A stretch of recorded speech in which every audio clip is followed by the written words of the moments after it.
کے درس کا عنوان ہے شیطان کی چال سے بچنے کے طریقے۔ اللہ تعالیٰ نے ہم سب کو اس بات سے آگاہ کیا کہ شیطان آدم کی اولاد سے سخت عداوت اور دشمنی رکھتا ہے اور انسانوں کو گمراہ کرنے کی بھرپور کوشش کرتا ہے۔ انسانوں کے سامنے گناہ کے کاموں کو خوبصورت اور خوشنما بنا کر پیش کرتا ہے۔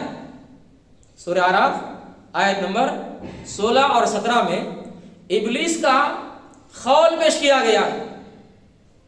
ابلیس نے کہا میں لوگوں کے لیے سیدھے راستے پر بیٹھوں گا، میں لوگوں کے لیے سیدھے راستے پر بیٹھوں گا، پھر میں ان پہ حملہ کروں گا، ان کے آگے سے بھی، ان کے پیچھے سے بھی، ان کے دائیں جانب سے بھی اور ان کے بائیں جانب سے بھی۔ معلوم یہ ہوا کہ انسان کو بہکانے اور گمراہ کرنے کے لیے شیطان اپنے تمام ہتھ کنڈے اپناتا ہے، ہر قسم کی چال چلتا ہے۔ مثلا آخرت کے معاملے میں شک و شبہ پیدا کرتا ہے، جنت، دوزخ، آخرت یہ کچھ بھی نہیں۔ دنیا کی رغبتیں دلائے گا، گناہوں کو لذیذ بنا کر پیش کرے گا، خیر سے روکے گا اور شر کو انسانوں کی نظر میں پسندیدہ بنا کر ان کو اختیار کرنے کی ترغیب دلائے گا۔ بھائیو، قرآن اور حدیث میں کئی طریقے اور اسباب بتائے گئے ہیں۔ اگر ہم ان طریقوں اور اسباب کو اختیار کریں گے تو شیطان کی چال میں پھنسنے سے ہم بچ جائیں گے۔ ان کاموں میں، ان اسباب میں سے پہلا سبب اللہ تعالیٰ کی عبادت میں اخلاص پیدا کرنا۔ شیطان سے بچنے کے لیے پہلا کام، ہم جو بھی عبادت کریں خالص اللہ کے لیے۔ دوسرا جو سبب، شیطان سے اللہ کی پناہ مانگے، یعنی کثرت سے تعوذ پڑھے، اعوذ باللہ من الشیطان الرجیم، اعوذ باللہ من الشیطان الرجیم بار بار پڑھیں۔ تیسرا جو کام ہے، سورہ بقرہ کی تلاوت کریں۔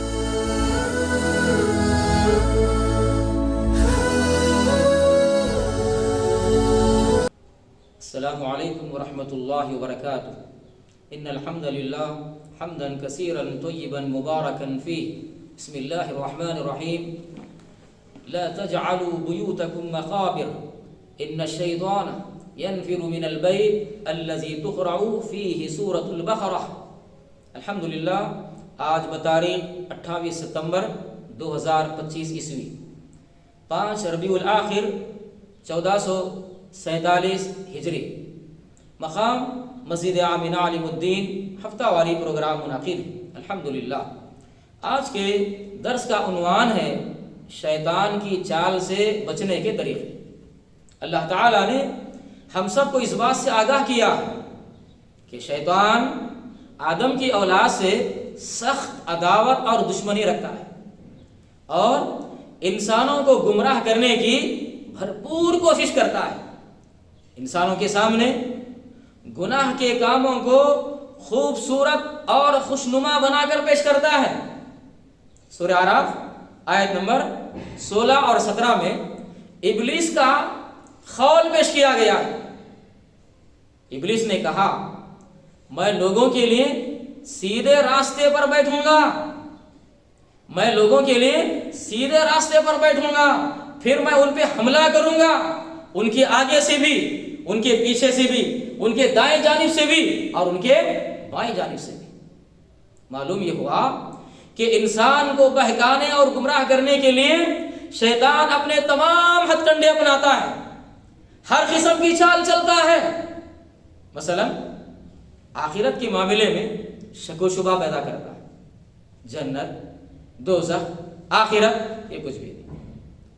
دنیا کی رغبتیں دلائے گا، گناہوں کو لذیذ بنا کر پیش کرے گا، خیر سے روکے گا اور شر کو انسانوں کی نظر میں پسندیدہ بنا کر ان کو اختیار کرنے کی ترغیب دلائے گا۔ بھائیو، قرآن اور حدیث میں کئی طریقے اور اسباب بتائے گئے ہیں۔ اگر ہم ان طریقوں اور اسباب کو اختیار کریں گے تو شیطان کی چال میں پھنسنے سے ہم بچ جائیں گے۔ ان کاموں میں، ان اسباب میں سے پہلا سبب اللہ تعالیٰ کی عبادت میں اخلاص پیدا کرنا۔ شیطان سے بچنے کے لیے پہلا کام، ہم جو بھی عبادت کریں خالص اللہ کے لیے۔ دوسرا جو سبب، شیطان سے اللہ کی پناہ مانگے، یعنی کثرت سے تعوذ پڑھے، اعوذ باللہ من الشیطان الرجیم، اعوذ باللہ من الشیطان الرجیم بار بار پڑھے۔ تیسرا جو کام ہے، سورہ بقرہ کی تلاوت کریں۔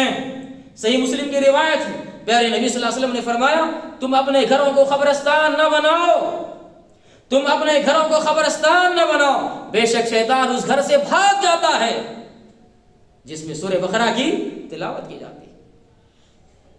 ایک اہم کام، مسنون اذکار کا اہتمام کریں، مسنون اذکار پڑھتے رہیں۔ صحیح مسلم کی روایت، پیارے نبی صلی اللہ علیہ وسلم نے فرمایا، جب آدمی گھر میں داخل ہوتا ہے اور داخل ہوتے وقت اور کھانا کھاتے وقت بسم اللہ پڑھتا ہے تو شیطان اپنے ساتھیوں سے کہتا ہے، یہاں تمہارے لیے نہ رات گزارنے کی جگہ ہے اور نہ یہاں تمہارے لیے کھانا۔ جب آدمی گھر میں داخل ہوتا ہے، داخل ہوتے وقت اللہ کا نام نہیں لیا، بسم اللہ نہیں پڑھا، اور کھانا کھاتے وقت بسم اللہ نہیں پڑھا، تو شیطان اپنے ساتھی سے کہتا ہے، یہاں تمہارے لیے رات گزارنے کے لیے آپ کو جگہ مل گئی اور یہاں تمہارے لیے کھانا بھی مل گیا۔ بھائیو، سب سے اہم چیز انسان کو شیطان کے مکر و فریب اور اس کی چالوں سے جو چیز بچاتی ہے وہ اذکار، خصوصاً صبح شام کی جو اذکار ہیں، دعائیں ہیں، اس کی ہم پابندی کرنا چاہیے، کیونکہ صبح شام کے جو اذکار ہیں ایک مضبوط خلا ہے۔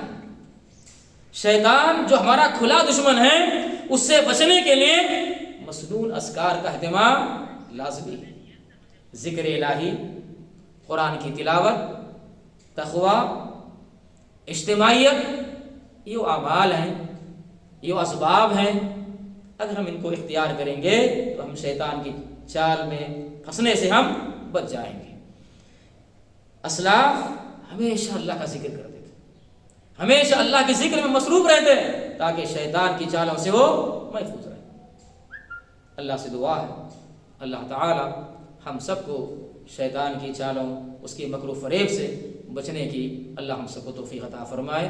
جو مسنون اذکار ہیں، جو بھی اسباب اور جو بھی طریقے بتائے گئے ہیں جو شیطان سے بچنے کے لیے، ان اسباب کو، ان اعمال کو ہمیں اپنانے کی اللہ ہم سب کو توفیق عطا فرمائے۔ آمین۔ وآخر دعوانا ان الحمد للہ رب العالمین، والسلام علیکم ورحمۃ اللہ وبرکاتہ۔ اس ویڈیو کو آپ اپنے رشتہ دار اور دوست احباب کے ساتھ ضرور شیئر کریں اور سبسکرائب کریں اور بیل آئیکن کو دبانا نہ بھولیں تاکہ مزید آنے والی ویڈیوز وقتاً فوقتاً آپ کے لیے اپلوڈ کرتے ہیں، آپ اس سے مستفید ہوتے ہیں۔ جزاک اللہ خیر، والسلام علیکم ورحمۃ اللہ وبرکاتہ۔